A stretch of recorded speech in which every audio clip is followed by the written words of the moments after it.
महाशक्ति पुंज सेवा ट्रस्ट के अध्यक्ष महंत विश्वपुरी महाराज द्वारा लिखित पुस्तक जन कष्ट निवारण का विमोचन हरिद्वार के चंडी घाट स्थित गौरी शंकर गौशाला आश्रम में संतों की मौजूदगी में किया गया। इस कार्यक्रम में मुख्य अतिथि बाबा हठ योगी ने पुस्तक की विशेषताओं पर प्रकाश डाला। उन्होंने बताया कि इस पुस्तक में धर्म ग्रंथों के अंश और मंत्रों की रचनाएं शामिल हैं, जो सनातन धर्म के अनुयायियों के लिए महत्वपूर्ण मार्गदर्शन प्रदान करती है। बाबा हठ योगी ने कहा कि महंगे दामों में बिकने वाली मंत्र पुस्तकों के मुकाबले यह पुस्तक लोगों को सही और सुलभ तरीके से पूजा के उपाय बताती है। उन्होंने इसे जन जन तक पहुंचाने का संकल्प लिया।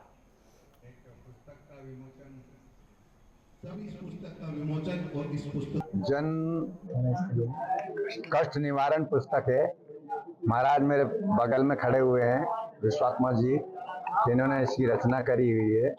हमारे धर्म और ग्रंथों के शास्त्रों से ली हुई है और पूर्ण रूप से ये मतलब विधि सम्मत है और मंत्रों की रचना इसमें हुई है।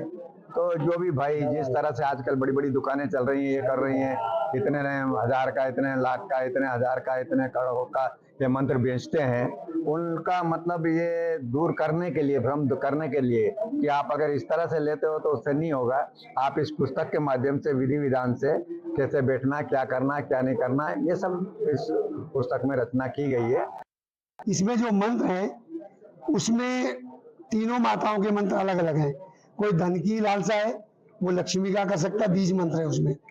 और माँ दुर्गा का तो है नहीं, काली का ही है, तो काली का विशेष मंत्र है माँ कामाख्या का।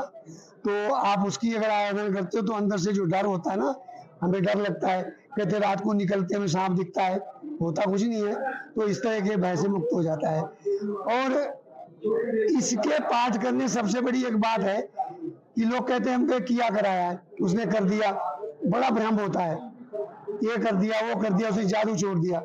जो आदमी इस जन कष्ट निवारण का पाठ करेगा, मुझे चैलेंज करता हूं कि उस पर कोई किया कराया का असर नहीं होगा। ये दावा है मेरा।